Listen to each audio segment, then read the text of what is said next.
안녕하세요. 교회행전 김정성 목사입니다. 안녕하세요. 김경아입니다. 죽어가는 고목에 살짝 얼굴을 내민 새싹 보신 적 있으시죠? 새싹에 나오는 순간 고목은 더 이상 끝이 아니라 새로운 시작을 알리면서 미래를 향해 꿈을 꿀 수가 있습니다. 우리에게 다음 세대도 새싹 같은 존재가 아닐까요? 다음 세대가 중요한 이유는 바로 우리의 미래이고 하나님의 꿈이기 때문입니다. 그래서 모든 교회들이 다음 세대를 잘 기르는 일에 최선을 다하고 있는데요. 오늘 찾은 교회는 특별히 다음 세대를 전도하고 양육해서 복음의 미래를 만들어가고 있는 교회입니다. 토요일에도 다음 세대를 위한 예배 시간을 만들어서 믿지 않는 다음 세대를 향해서 교회의 문을 활짝 열어놓았는데요. 다음 세대들이 교회에 잘 적응하는 발판이 되고 있습니다. 오늘 교회행전은 경기도 부천에 위치한 다음 세대를 살리는 교회, 다음 세대 교회와 함께합니다. 1987년 3명으로 시작해 30년 동안 부천을 지키며 복음을 전해온 다음 세대 교회. 오로지 하나님을 예배하는 공동체로 성령의 기름 부음을 사모하고 화목과 평안을 추구하며 하나님의 나라를 이뤄가고 있다. 특히 다음 세대를 살리는 일에 헌신해 토요일마다 굿뉴스라는 어린이 예배를 통해 믿지 않는 영혼들을 향해 손을 내밀고 있다. 우리 아이들이 정말 영적이 변화되고 삶의 그 목표와 태도가 변화받아가지고 학원이나 가정이나 성실하게 진실하게 하나님 보시기에 말씀으로 세워지기를 많은 성도 여러분 기도 부탁드립니다. 성도들은 어린이와 청소년들을 위해 뜨겁게 기도하며 가정의 희망을 세우고 교회의 미래를 아름답게 만들어가고 있다. 복음의 씨앗을 뿌려 영혼을 살리는 교회. 다음 세대 교회의 교회 행전이 시작된다. 다음 세대 교회 오정호 목사님 나오셨습니다. 목사님 안녕하세요. 네, 안녕하세요. 목사님, 우리 다음 세대 교회는요 30년 전에 개척을 하셨는데 예. 지금까지 부천을 지키시면서 부천에 복음을 전해 오셨습니다. 예. 돌아보면 사실 특별한 감회가 있으실 것 같은데 어떠세요, 목사님? 감회가 참 많은데요. 제일 처음에 교회를 시작할 때 25평 상가에서 시작을 했습니다. 교회 입구에 자그마한 방 하나를 만들어서 우리 큰 아이하고 이렇게 셋이서 개척을 했습니다. 우리가 어려운 가정이 있었지만 오늘 여기까지 하나님께서 은혜로 이렇게 인도하신 그 생각할 때 감회가 새롭습니다. 세상에 30년 전에 개척을 하시고 그 목회의 길을 걸어오시는 그 길이 녹록지 않으셨을 것 같은데 네, 맞습니다. 그 가운데 우리 목사님 그 목회의 바탕에 항상 기뻐하라, 쉬지 말고 기도하라, 범사에 감사하라 이 말씀이 항상 있으시다고 들었습니다. 네. 이 말씀이 어떻게 목사님의 마음의 중심이 되셨나요? 제가 이제 시골에서 어려운 가정에서 태어나서 많이 힘들게 성장을 했습니다. 그래서 늘 원망과 불평 이게 많이 쌓여 있었습니다. 그때 하나님께서 이 원망과 불평을 사라지도록 많이 훈련을 시켜주셨습니다. 그때 하나님이 주신 말씀이 항상 기뻐하라, 쉬지 말고 기도하라, 범사에 감사하라, 이는 그리스도 예수 안에서 너희를 향하신 하나님의 뜻이라고 하는 이 말씀을 하나님이 주셔서 평생 이 말씀을 모토로 가지고 우리가 하나님이 주신 이 평강, 이 평강을 빼앗기지 않도록 지금도 힘을 쓰고 있습니다. 그래서 그런지 성도님들 얼굴이 환하고 밝고 너무 좋습니다. 특별히 우리 다음 세대 교회는 이름 자체에서 벌써 다음 세대라는 이름이 벌써 들어간 걸로 봐서 다음 세대에 대한 비전이 있으신 것 같은데요. 어떻게 다음 세대를 품게 되셨어요? 교회가 주님 오실 때까지 계속해서 복음을 전하는 현장으로 또 구원을 이루는 그 방주 역할을 감당하기 위해서는 다음 세대가 이어지지 아니하면 교회가 문을 닫을 수밖에 없겠구나. 어떤 그런 위기의식을 가지고 우리가 다음 세대에 더 집중할 수 있도록 그렇게 기회를 좀 우리가 가져야 되겠다 해서 이름을 그렇게 짓게 됐습니다. 우리 다음 세대 교회는 다음 세대를 향한 비전과 열정이 있는 교회인 줄 믿습니다. 아멘. 이러한 교회 다음 세대 교회에서 성도님 세 분이 간증을 들려주실 텐데요. 어떤 간증을 들려주실지 기대하는 마음으로 함께 하신다면 큰 은혜가 있을 줄로 믿습니다. 아멘. 지금부터 다음 세대 교회 성도님들이 직접 고백하는 교회 행전 시작하겠습니다.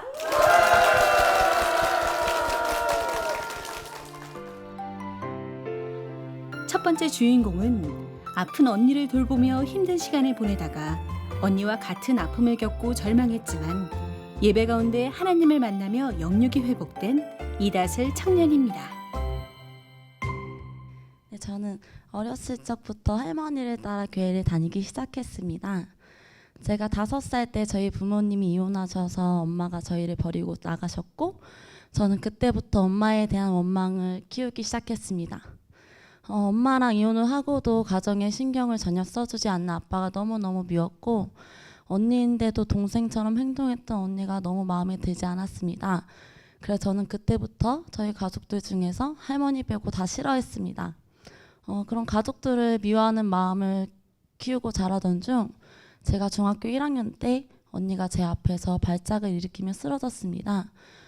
병원에서 검사 결과 뇌전증이라는 판정을 받았습니다. 언니가 쓰러져서 병원에 갈 때마다 언니의 보호자는 항상 저였습니다. 언니 보호자 역할을 하는 게 너무너무 싫었고 너무 부담스러웠습니다. 언니는 저라도 보호자가 있지만 저희 보호자는 아무도 없었습니다. 그렇게 언니가 아프고 정말 엎친 데 덮친 격으로 언니가 우울증까지 걸려서 할머니와 제 앞에서 자해를 하고 전기줄에 목까지 매달았습니다. 이건 정말 말로 표현할 수가 없고 정말 그냥 이 상황이 다 꾸미길 바랬습니다. 어떻게 다른 사람들한테만 일어날 것 같았던 그런 일이 저한테 일어난다는 게 너무 믿기지가 않았습니다. 하지만 하나님의 은혜로 언니는 죽지 않고 살아났고 그 이후에 정신병원에 입원하게 되었습니다. 언니가 정신병원에 입원하고 난 후에도 언니의 보호자는 저였습니다. 항상 학교 끝나고 언니가 좋아할 만한 것을 사들고 언니 병문안을 가서 언니를 챙겨주는 게 저의 일이었습니다. 언니 병문안을 가지 못할 때면 집에 혼자 있는 게 너무 무서워서 큰 거문네 집에 있다가 할머니가 데리러 오시곤 했습니다. 근데 어느 날 할머니랑 같이 집으로 향하던 중 제 속에서 너무나도 따뜻한 음성이 들려왔습니다. 두려워하지 말라는 하나님의 음성이었습니다. 저는 그때부터 이제 교회에서 자기도 하면서 언니가 빨리 낫기를 항상 눈물로 계속 기도를 했고 정말 언니는 하나님의 은혜로 6개월 만에 정신병원에서 퇴원할 수 있게 되었습니다. 하지만 언니가 정신병원에서 퇴원을 하고 나아지는 모습을 보면서 저는 안심을 했고 예배 생활을 소홀히 했습니다. 그때부터 제 믿음이 떨어지기 시작했습니다. 항상 수요 예배, 금요 예배도 빠지지 않고 다녔던 저는 예배 드리는 것보다 친구들이랑 노는 게 더 좋았고 주일 예배마저 아빠를 도와준다는 핑계로 아예 교회를 나오지 않았습니다. 몇 개월 뒤 제가 주일날 아침 집에서 발작을 일으키며 쓰러졌습니다. 이렇게 몇 번 쓰러지고 나서 병원에 가서 검사를 받았고 의사 선생님께서는 뇌전증이라는 판정을 내리셨습니다. 저에게 약을 평생 먹어야 될지도 모른다고 그렇게 말씀을 하셨는데 저는 그 말을 듣는 순간 어떻게 자기 자식을 아프게 하는지 저는 하나님의 뜻이 전혀 이해가 되지 않았습니다. 하나님이 너무나도 원망스러웠습니다. 그렇게 몇 날 며칠을 울면서 정말 하나님을 원망하면서 지내던 중 제가 핸드폰으로 뇌전증 치료법에 대해 알아보고 있었는데 어떤 한 분의 간증을 보게 되었습니다. 어떤 분이 40일 작정 새벽 기도를 해서 이제 병이 완전히 치유가 됐다고 그런 간증을 보게 되었는데 그 간증을 보고 저는 나도 해봐야겠다라는 생각으로 바로 40일 작정 새벽 기도를 시작했습니다. 새벽 기도가 끝나기 3일 전 작은할머니께서 연락이 오셨습니다. 본인 아는 분이 저와 똑같은 증상이신데 한번 그분이 먹는 약을 먹어보는 게 어떻냐고 그렇게 저한테 권유를 하셨는데 저는 처음에는 너무 의심스러워가지고 이게 무슨 약인 줄 알고 먹어요. 너무 의심스러워서 안 먹었는데 어떻게 할머니가 계속 먹어보라고 해서 먹게 되었습니다. 정말 놀라운 일은 그때부터 시작이었습니다. 정말 일주일에 몇 번씩 쓰러졌던 제가 그 약을 먹고 나서 1년 넘게 단 한 번도 쓰러지지 않았습니다. 정말 이거는 하나님의 은혜가 아니라고 아니라고 할 수가 없습니다. 저는 하나님께 너무나도 감사했고 내가 조금만 더 사모를 하면 정말 치료를 해주시겠구나 라는 그런 생각이 들고 이번에 그렇게 그런 믿음이 생기면서 저는 제 병 치료를 위해서 정말 발버둥을 치면서 울며불며 기도를 하기 시작했습니다. 정말 하나님, 제가 저 이 병 낫게 해주시면 더 이상 하나님 외면하지 않고 정말 하나님이 원하시는 뜻대로 살겠습니다. 하나님이 원하시는 삶만 살겠습니다. 그렇게 계속 하나님께 서원 기도를 하면서 제 병 치유를 위해서 기도를 했습니다. 그래서 하나님께서는 제가 이렇게 서원 기도를 하기를 바라셨던 것 같아요. 그렇게 제가 여기 교회에서 울며 불면서 이렇게 기도를 하던 중에 하나님께서 저에게 믿음으로 나아가라고 내가 널 치료했다고 그렇게 2번이나 음성을 들려주시는 거예요. 그래서 저는 처음에 이게 몇 년 동안 먹었던 약을 한 번에 끊기가 너무 좀 불안하기도 하고 했는데 하나님 믿음으로 나아가라는 말씀을 다시 생각을 하면서 그날부터 바로 약을 끊었습니다. 약을 먹었을 때 저와 약을 끊고 나서의 저는 너무나도 달랐습니다. 마음이 너무나도 평안해졌고 약을 먹었을 때 건강과 지금의 건강도 저는 지금이 더 건강합니다. 하나님 정말 이런 불치병을 치료해 주신 하나님께 너무나도 감사드리고 이렇게 간증을 할 수 있게 해주신 하나님 너무나도 감사드립니다. 이 모든 영광 하나님께.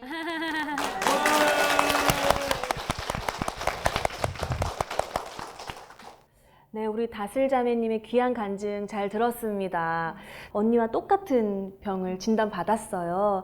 그때는 내가 다시 한번 이겨내보자라는 마음보다는 두려움, 또 나아가 원망스러운 마음도 많이 드셨을 것 같은데 그때 어떠셨는지 그리고 그런 가운데서 하나님이 어떻게 인도하심을 느끼셨는지 한번 말씀해 주세요. 네, 저는 언니가 뇌전증에 걸렸는데도 저는 당연히 안 걸린다고 생각을 했어요. 그건 남의 일이라고 생각을 했는데 막상 뇌전증에 제가 걸렸다고 하니까 저 세상이 이걸 어떻게 살아가야 되지? 그런 생각이 드는 거예요. 아니 하나님 이렇게 아프게 할 거면 나를 왜 만들었나 그런 생각이 들 때가 되게 많은데 근데 하나님이 일단 상처받았던 제 마음을 먼저 만져주시고 이렇게 저를 계속 위로를 해주셔서 하나님 앞으로 나아올 수 있게 해주신 것 같아요. 참 제가 교행전 MC를 보고 있지만 이렇게 또 담담하게 말씀해 주시는 20살이라고 하셨죠. 네. 우리 자매님에게 제가 참 많이 배우고요. 정말 하나님이 인도하심 없이는 우리가 정말 너무나 나약하구나라는 것을 다시 한번 느낍니다. 네, 지금 이 자리에 우리 다슬 자매님의 할머니와 또 언니가 나오셔서 깊게 끄덕끄덕 하시면서 간증을 들으셨는데 할머니 정말 고생 많으셨고 앞으로도 건강하시기 바랍니다. 자, 특별히 또 언니분 모셔서 이야기 좀 더 나눠볼게요. 이예솔 자매님입니다.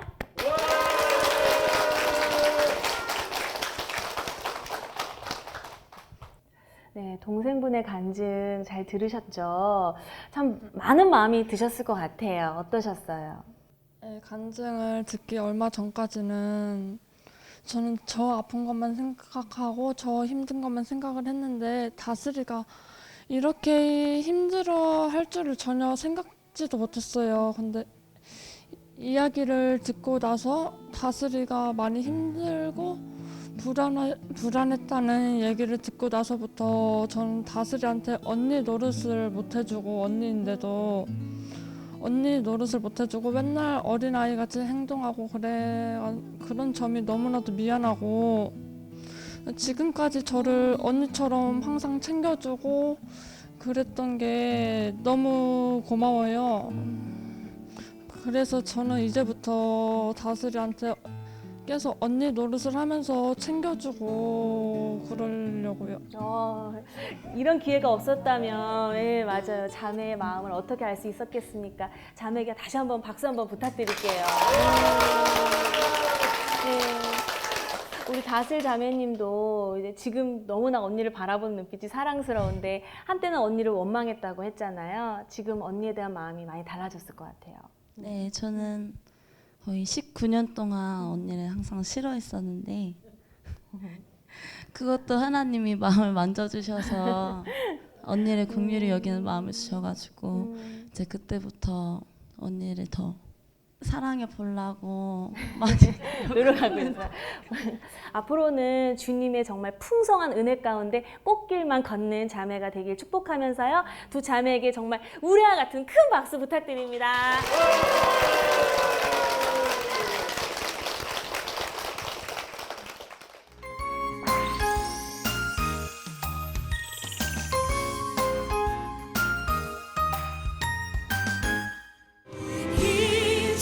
잊혀져서는 안 될 영혼과 포기할 수 없는 저 땅을 향해 생명의 말씀 들고 가리라. 때를 얻든지 못 얻든지 잊혀져서는 안 될 영혼과 포기할 수 없는 저 땅을 향해 생명의 말씀 들고 가리라. 때를 얻든지 못 얻든지 때를 얻든지 못 얻든지.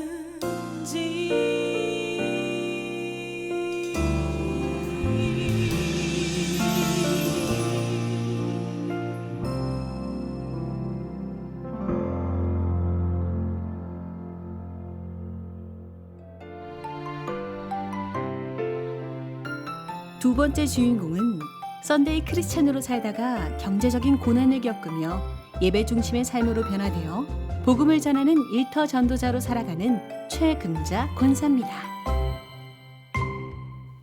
제가 목소리가 좀 이쁘잖아요. 네, 그래서 소풍만 가면 제가 반대표로 나가서 노래를 했어요.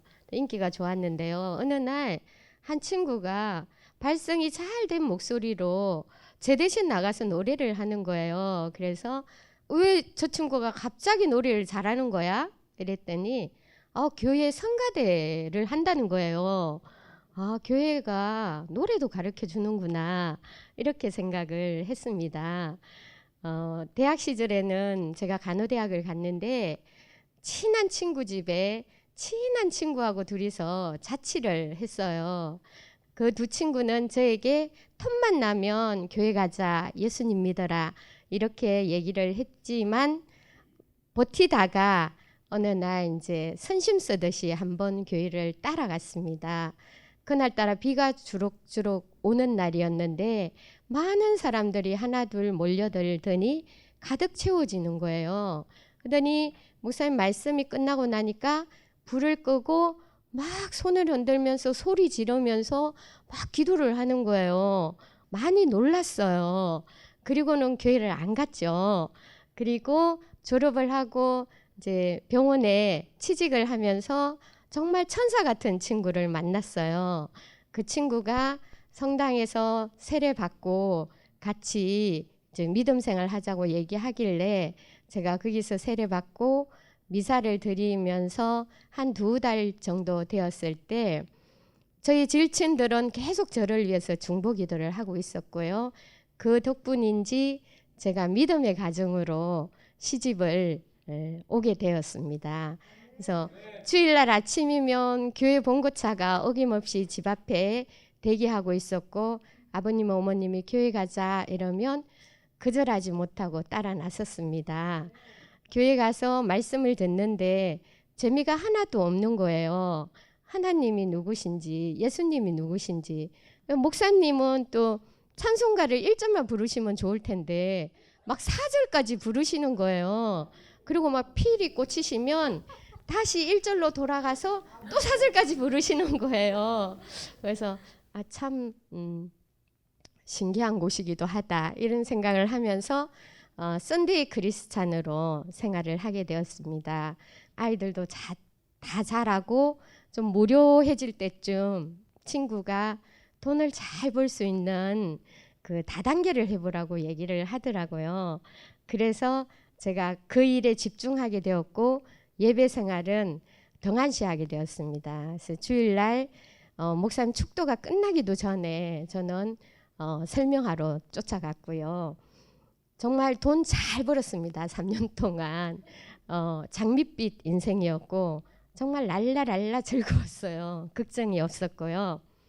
그렇지만 하나님의 자녀인 저를 그냥 두시지 않았습니다. 어느 날 그 사업은 문을 닫게 되고 돈 입금하라는 카드사에 재촉을 받게 되었고 같이 사업하던 사람들이 저를 원망하고 정말 따지고 그리고 친한 친구들이 다 제 곁을 떠나갔습니다. 그랬을 때 정말 사람들이 이렇게 해서 자살하는구나 그 생각을 하게 되었고요. 정말 딱 죽고 싶었습니다. 그때 하나님의 말씀이 생각났습니다. 너는 내 것이라 내가 너를 지명하여 불렀다고 하신 말씀이 생각나서 제가 교회로 가게 되었습니다. 거기에서 울면서 하나님 잘못했습니다. 성령님의 감동으로 회개하고 목사님을 통해서 성경 공부를 하면서 하나님, 예수님, 성령님의 그 사랑을 제가 알게 되었고요. 정말 구하면 주신다는 그 말씀 붙잡고 간절히 기도했을 때 하나님이 저에게 49에 취직하기 쉽지 않잖아요. 그래서 책임 간호사로 병원에 취직을 하게 되었습니다. 그래서 빚을 갚으면서 생활하게 되었고요. 제가 이제 소망이 생겼어요. 우리 병원장님 부부가 예배 드리면서 그 병원을 이끌어 갔으면 좋겠다 하는 간절한 소망이 있고 저는 이제 그 만나는 아기와 산모 또 가족 그 직원들에게 텀 나는 대로 복음을 전하고 있습니다. 제가 직접 그 어려움을 당하고 난 뒤에 하나님을 알게 되었고 예수님의 사랑, 성령님의 그 감동을 알게 되면서 이것이 고난이 축복이라는 걸 제가 정말 체험하게 되었습니다. 그래서 지금은 항상 기뻐하고 쉬지 말고 기도하고 범사에 감사하는 그 마음으로 살기 위해서 열심히 성경 공부도 하고 기도도 하면서 하루하루 살아가고 있습니다. 이렇게 간증하게 해주신 하나님께 감사드립니다. 감사합니다.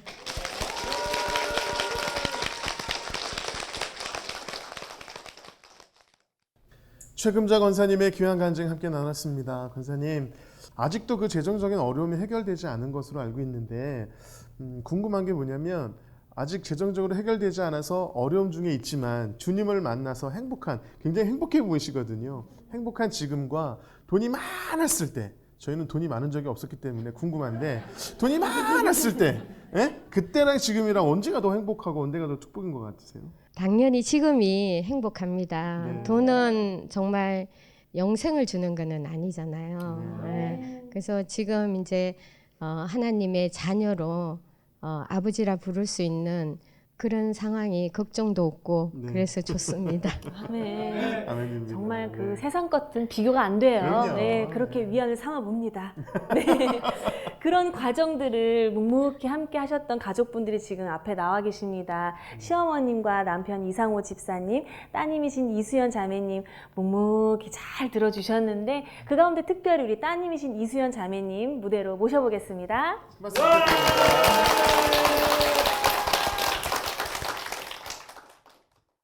네, 우리 자매님, 우리 어머님의 간증 어떻게 들으셨는지 궁금하고요. 예전보다 지금이 너무너무 행복하다 하셨는데 따님이 보는 우리 엄마의 달라진 점이 있으실 것 같아요. 어머니의 간증 처음 들었습니다. 그래서 너무 감격스럽고 감회가 새롭습니다. 그래서 지금 달라지신 부분은 굉장히 온화해지셨어요. 그래서 항상 말씀하실 때마다 교회, 예배, 기도, 말씀 중심으로 항상 건면하시고 돈보다 그 세상 어떤 것보다 참 평안해 보이시잖아요. 이제 중심이 세상적인 거에서 이제 점점 기도 중심으로, 예배 중심으로 바뀌어 가신 우리 권사님의 모습을 우리 따님이 고백해 주셨는데, 그러다 보니까 우리 권사님의 소망도 그렇게 그 중심으로 가는 거예요. 그래서 저희 제작진에게 소망을 말씀해 주셨는데, 뭐라고 말씀해 주셨냐면, 우리 따님이 예배도 잘 드리고 찬양도 잘하고 그래서 사모님 됐으면 좋겠다고. 사모님 됐으면 좋겠다고 그렇게 소망을 말씀해 주셨어요. 근데 사모라는 거는 너 되라 그런다고 되는 게 아니잖아요. 그렇죠. 어떠세요, 우리 자매님은? 어머니의 소망이 들었을 때 참 솔직히 갈등을 했어요. 그래서 계속 기도 중에 있습니다. 그래서 하나님의 뜻을 구하기 위해서 열심히 기도하고 있습니다. 권사님은요 정말 은쟁반에 옥구슬 굴러가는 소리를 말로만 들었지 바로 이 음성이구나라는 걸 오늘 좀 느꼈어요. 찬양을 정말 잘하실 것 같은데요. 권사님 평상시에 참 즐겨 부르시는 찬양이 있으시다면요. 네, 언제나 저에게 친구가 되어주시고 동행해주시는 예수님을 찬양하는 내 진정 사모하는. 내 진정 사모하는. 네. 네, 이 찬양 우리 권사님이 좋아하시는 찬양인데 우리 함께 고백하면서 한번 주님 앞에 찬양했으면 좋겠습니다.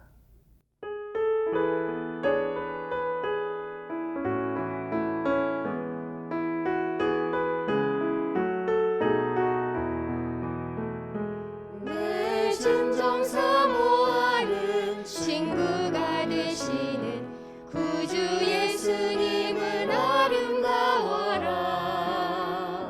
산 밑에 백합하여 빛나는 새벽별 주님 영원할 길 아주 없도다.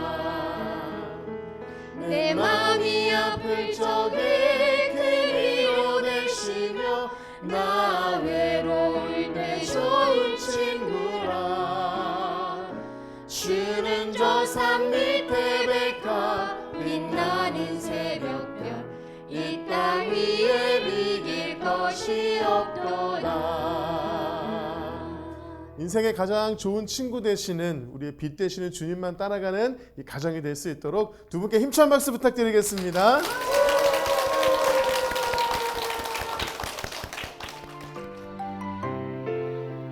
세 번째 주인공은 목회자 자녀로 받은 상처와 여러 고난이 겹치며 가족과의 갈등이 더 깊어졌지만 집회에서 온전히 주님을 만나 진정한 평화를 누리는 오평화 청년입니다.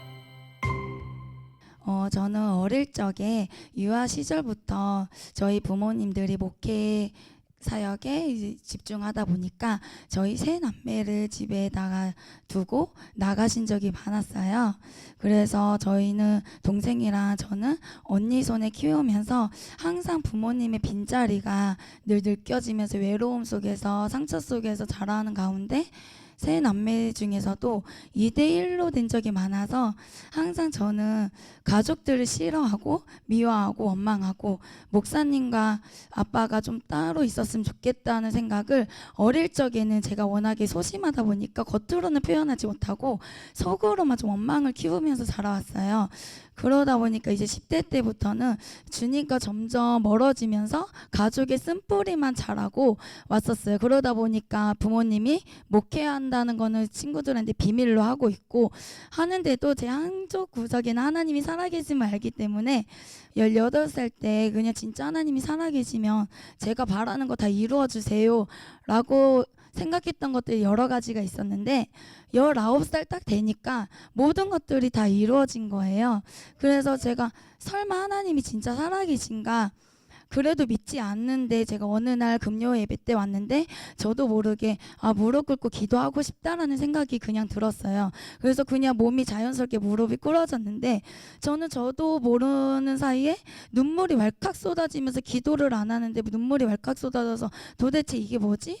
하나님이 진짜 살아계시면 제 가치관을 바꿔주세요 했더니 그때 울고 나서 보니까 제 가치관과 생각이 모두 다 달라져 있고 성경 말씀과 항상 멀리하던 제가 학교에서 늘 성경 말씀을 읽으면서 친구들한테 전도를 하기 시작을 하는 거예요. 그래서 하루아침에 달라져서 그냥 하나님 은혜 안에 인격적으로 주님 첫사랑을 회복하는 시점이 됐었어요. 그래서 너무나 감사하는데도 불구하고 엄마 아빠한테는 제가 예전처럼 똑같이 욕을 하기 시작하고 언니랑 동생한테도 욕을 하면서 저주의 말을 퍼붓고, 그래서 그런 것들이 제 안에서 갈등도 너무 많이 일어나고 너무 힘든 가운데 제가 아빠를 8년 동안 아빠라고 부르지도 않았었어요. 그래서 그냥 집에서는 항상 제가 있으면 지옥 같은 분위기가 좀 일어나고, 그냥 제가 기분 좋으면 또 기분 좋았다가 저 하나로 분위기가 달라지는 거예요.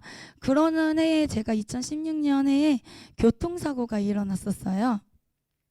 근데 그 사고가 일어났을 때부터 제 지옥 같은 삶이 좀 시작이 됐었어요.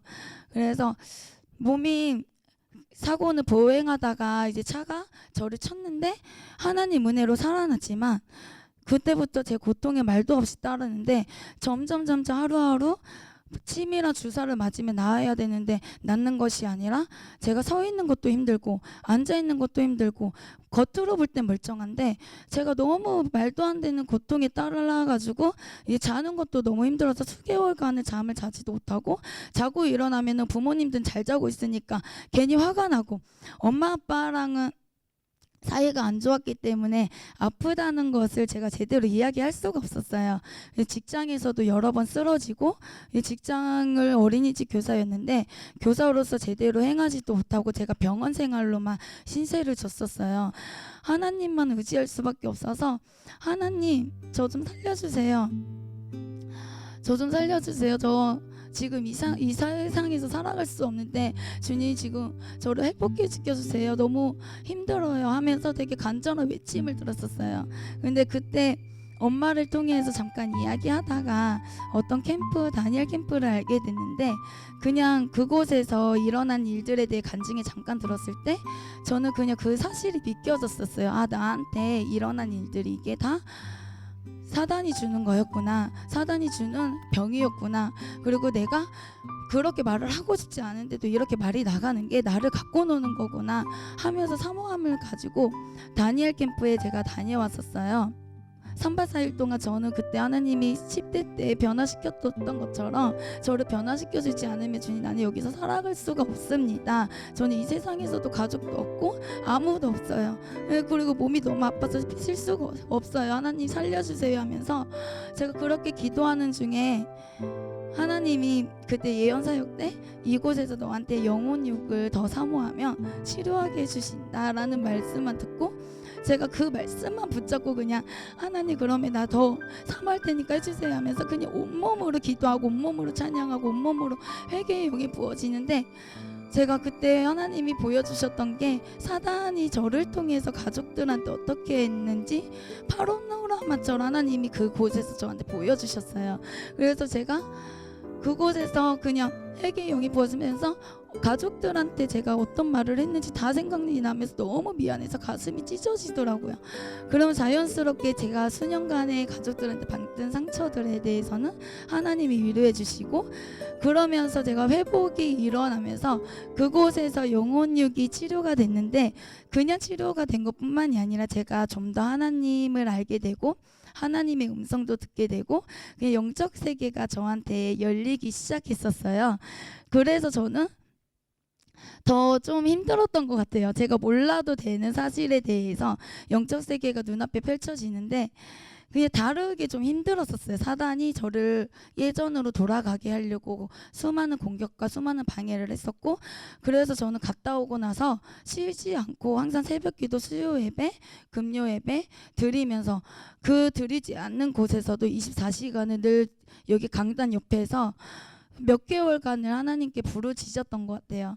그래서 하나님이 또 어떠한 성회에 인도하게 하셨는데, 제가 그곳에서 주님께 십자가 앞에 복음이 예수 생명으로 다가오면서 아, 내가 그냥 은사가 아니라 내가 변해야지 사단이 나를 공격하지 않고 주님의 도구로 쓰이는구나를 알고 나서부터는 주님 앞에 십자가 앞에 무릎 꿇고 복음 앞에 무릎 꿇고 오평을 하는 자신이 없어지니까 주님이 그때 저를 완전히 만져주시면서 제가 세상 것을 다 버리게 되었어요.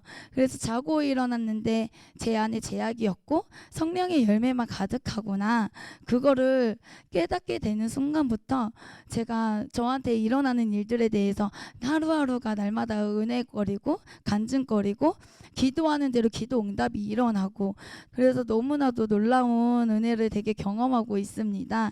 그래서 네, 제가 너무나도 감사해서 하나님 앞에 이 모든 영광 올려드리고 너무나도 감사한 하나님께 너무나도 감사드립니다.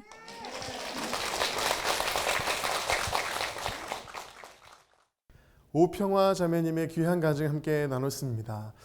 정말 이름이 너무 좋고 이뻐요, 그렇죠? 오평화, 영어로 하면 오피스. 영어로 하니까 좀 그렇네요. 오피스. 예. 정말 그 이름처럼 평화로운 삶을 사실 사셨어야 되는데 간증 들어보면은 그렇게 평화롭지 않은 그런 삶을 사시다가 주님 온전히 만나면서 이제 진짜 참된 평화의 삶을 지금 살면서 누리고 계시지 않나, 그런 생각이 들거든요. 가정의 분위기가 좀 많이 바뀌었을 것 같은데 어떠세요? 한 사람이 변해서 변하는 거를 정말 성경적으로 눈앞에 펼쳐졌어요. 제가 변하니까 이제 가정도 평안하고 부모님도 변하시고 여러 가지 평안함 속에서 지금 살고 있습니다. 아주 평안해요? 네. 그래요. 또 얼굴 보니까 평안해 보입니다. 좋아요. 진짜 평안하신지 우리 가족분들을 좀 모셔봐야죠. 어머니 아버지를 좀 모셔볼 텐데 여러분 잘 아시죠? 오정호 목사님, 어머니 김향희 사모님이 나와 계십니다. 박수로 모시겠습니다.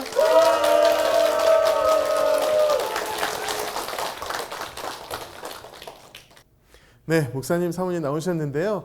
사실 이렇게 간증을 들으면서 느끼는 게 뭐냐면요, 목사님, 가정의 이야기를 다 오픈하는 거잖아요.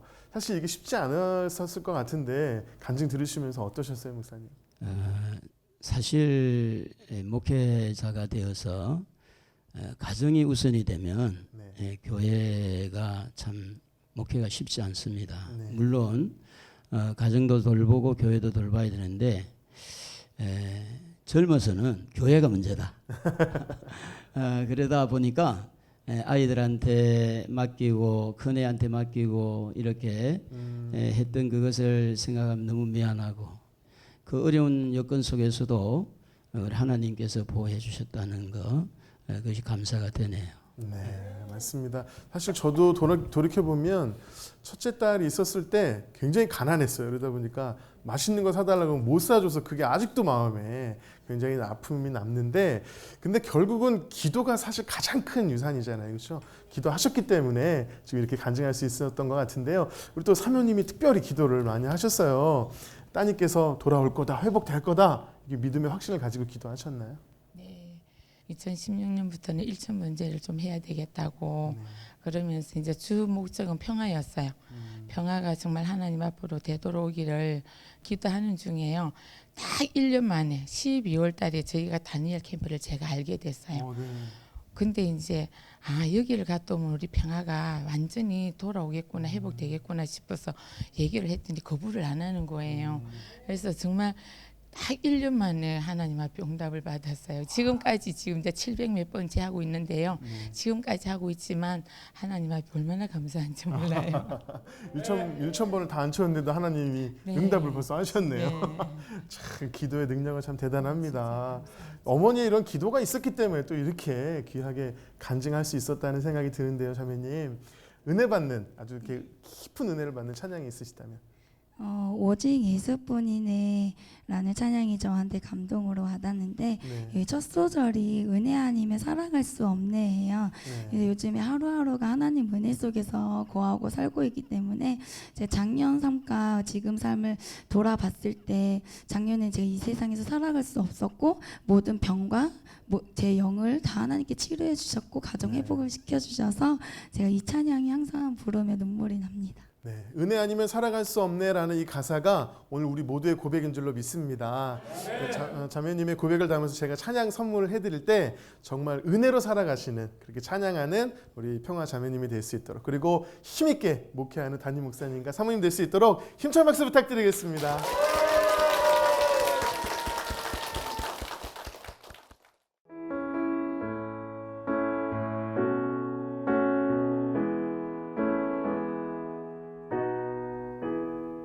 은혜 아니면 살아갈 수가 없네.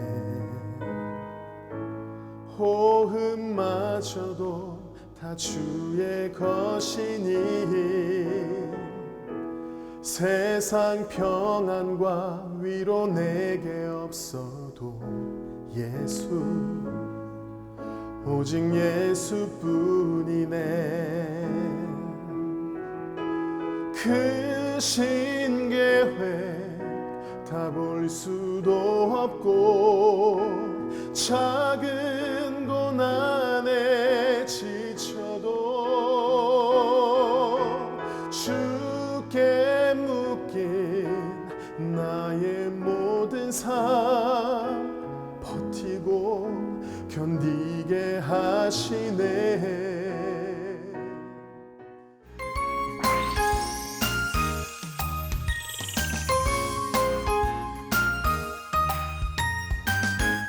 다음 세대 교회 성도님들의 간증을 함께 나눴는데요. 역시 다음 세대에 비전이 있는 교회라서 그런지 어떤 열정이 느껴진다 그래야 되나요? 하나님의 은혜가 충만하게 느껴지는 은혜의 시간이었습니다. 맞습니다. 목사님은 어떻게 들으셨는지요? 그동안에 많은 어려움과 참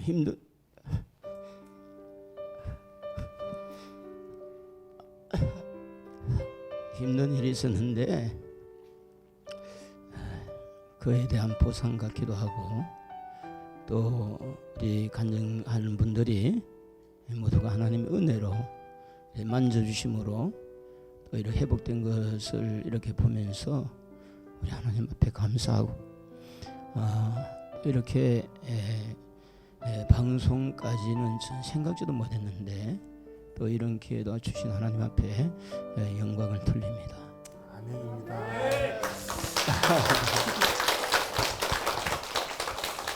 우리 담임 목사님의 눈물 안에 그동안에 우리 교회 역사가 담겨있다는 생각이 듭니다. 힘들고 어려웠지만 고난이었지만 모두 하나님의 은혜인 줄로 믿습니다.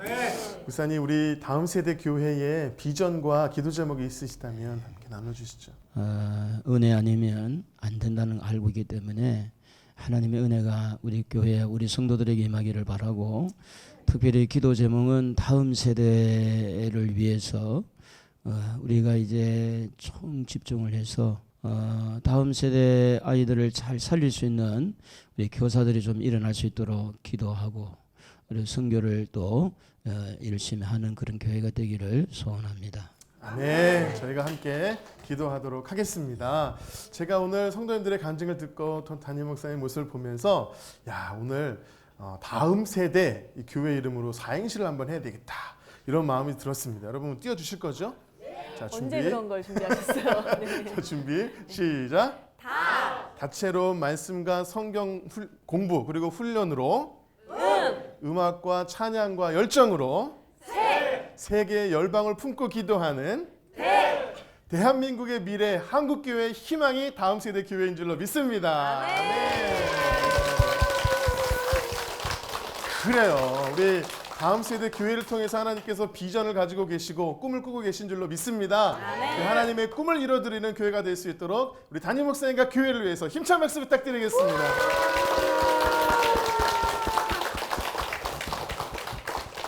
네, 성도들의 간증을 나누는 이 은혜에 동참하고 싶으시다면 아래 나가는 연락처로 연락 주시기 바랍니다. 지금까지 함께 해주셔서 감사합니다. 네, 마지막으로 우리 성도들아, 이 시간은 우리 이 찬양 같이 한번 고백하면서 마무리하도록 하겠습니다.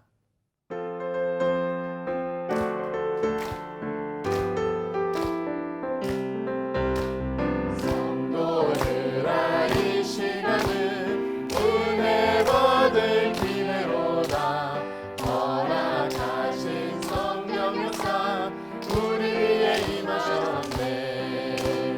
기회로다. 이 시간은 은혜 받을 기회로다. 믿읍시다, 받읍시다. 이후의 기회를 잊지 마라. 기회로다. 이 시간은 은혜 받을 기회로다. 믿읍시다, 받읍시다. 이후의 기회를 잊지 마라. 주님께 영광의 박수를 드리겠습니다. 네.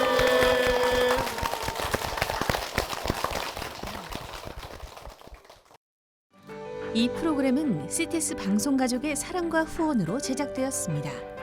후원 전화 02-6333-1003번, ARS 060-800-1111번으로 전화 주세요.